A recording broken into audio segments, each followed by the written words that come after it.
Welcome to HDTV. You're now rocking with your boy. Tim Duncan, after the Spurs drafted Tony Parker in 2001, will never win a title with the European point guard.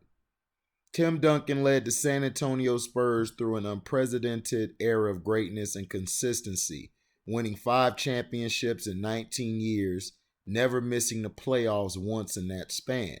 That kind of success doesn't come without help, and Duncan enjoyed the luxuries of playing for head coach Greg Popovich and alongside several talented teammates in Tony Parker and Manu Ginobili. Interestingly enough, Duncan had his doubts about one of those co-stars before their incredible run together began in his book, Tony Parker Beyond All My Dreams. The European legend and former point guard describes some of his early motivations, which included proving one of his earliest doubters, Tim Duncan, wrong. The most important thing for me was showing Pop and Duncan that I deserved to be there. I was aware of Duncan's doubts. When the Spurs drafted me, he said, "But why are we drafting a European point guard? We'll never win a title with the European point guard." To be fair, Parker was an unknown prospect back in 2001, coming from France before being selected by San Antonio with the 28th pick. It's understandable that people would have concerns, especially Tim Duncan, who wasn't even impressed by Michael Jeffrey Jordan. It would only take 2 seasons for Parker to prove Duncan wrong, as they end up winning their first of 5 NBA championships in 2003. In the years that followed, the Spurs built a dynasty that will forever mark their place in history, with 6 finals appearances, 5 titles, and a 61% win percentage. The franchise is often considered one of the best in the NBA, right there with the Bulls, Lakers, and Celtics. As for Parker, he'd end his career as one of the best European point guards ever, with 6 All-Star appearances, 4 All-NBA selections, a Finals MVP, and 4 titles to his name. Kudos to him for sticking it to all his doubters. So, was Tim Duncan right to have doubts about Tony Parker? Absolutely, he had a right to have doubts. What's the knock on European players? What's the knock? They're soft.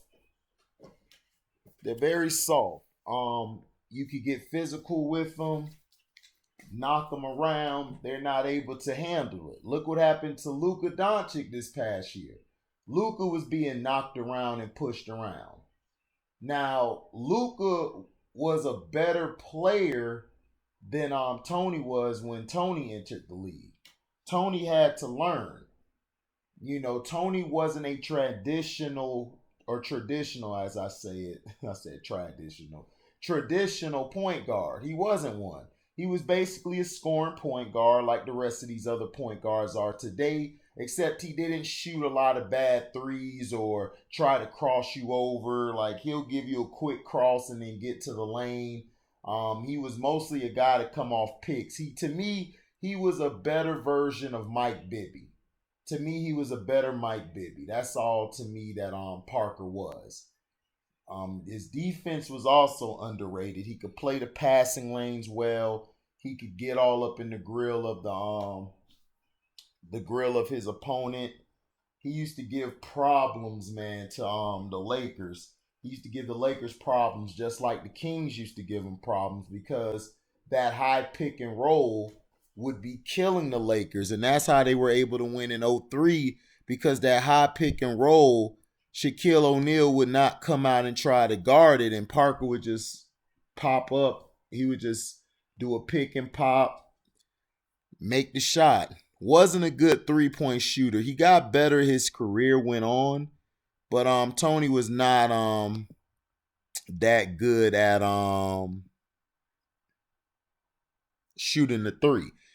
Now, Tim Duncan had a right to feel that way, because Tim Duncan, that's how it is. He just came from having Avery Johnson, a point guard who was tough, gritty, who would get into things, mix it up, and the rap, like I said, on European point guards, with Tony being from France, they're not tough like that. They're very soft. They don't like being touched. They're very finesse. They don't like the physicality. That's why they taking the physicality out the game so they could basically keep those guys around, help those guys have long careers. But Tim Duncan, I think, he proved him wrong. But, Tony also was about to mess up the team by messing with Brent Barry's wife.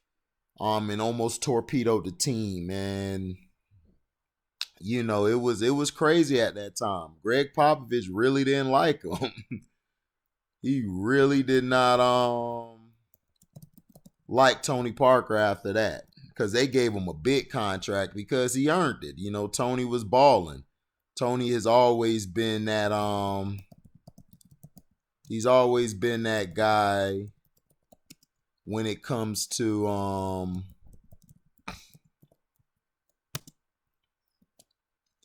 he's always been that guy that you wanted to be a leader because he was your point guard. He's a floor general. You want your floor general having everything together. But at times, Tony was lacking. Tony had problems at times. And that incident almost cost Tony his career. They were able to win some more championships, but that was a big fork in the road that could have hurt them. So let me know in the comment section, do you think Tim Duncan was wrong for feeling that way? Do you feel like when Tony Parker entered the league, you knew he would be probably one of the greatest point guards to play the game? And also, he contributed a lot to Tim Duncan, especially in that finals against the Cavs, where Duncan was having a bad finals in 07. It was a terrible finals. Ilgauskas, Marshall, Pollard, and them, they were banging Brazier, they were banging Tim Duncan. They were containing him. And that's when Tony Parker went off because they tried to put LeBron on him. He just kept going past LeBron every play down there. Or they tried to put Pavlovich on him or Nubel. They couldn't stop that high pick and roll. And then they would also move the ball. See, the Spurs love to move the ball a lot. Golden State practically plays like those guys. They play exactly like how the Spurs played with Tim Duncan and Parker and Ginobili. But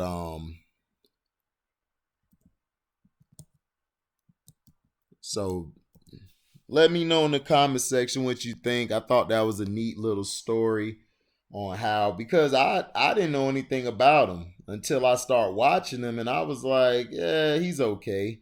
And then he got better and better when the playoffs started. When the playoffs started, he upped his level. He got better, and I was like, whoa, it's sort of like how Rondo is. You would think Rondo was okay. But then when the playoffs hit, man, Rondo turned into something else. And that's always been Tony Parker. That's why I've always put him slightly above Chris Paul when I'm ranking guys. Because to me, he was a better floor general to me than Chris Paul.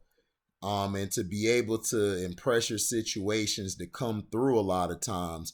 When Tim Duncan and Ginobili, sometimes they had some bad games that almost cost them. Number 9 would come to play, and number 9 handled his business. Thank you for listening. Like, comment, subscribe, share this. Hit the notification bell to select all to receive upcoming content. And if you want to donate to the page, cash at me at the word welcome, the number 2, and an HDIITV. Thank you for listening. And make sure you guys go check the videos. I got Detroit T and the town's own Uncle Frank out again. That basically is a part 2. And go look at the StreamYards we did with the who would you pick to start your what young player would you pick to build around the next years or build your future around. And also go check out the top 5 running backs of all time. And I'm gonna have a StreamYard this weekend. And I'm going to have a live. And I'm going to have a StreamYard. It's going to be very interesting. Please come by. It's going to be very interesting. We're going to go over some things that's going to blow your mind. I'm not going to let you know now about it. I'll let you know then. And like I said, thank you for listening. We out. Live boy.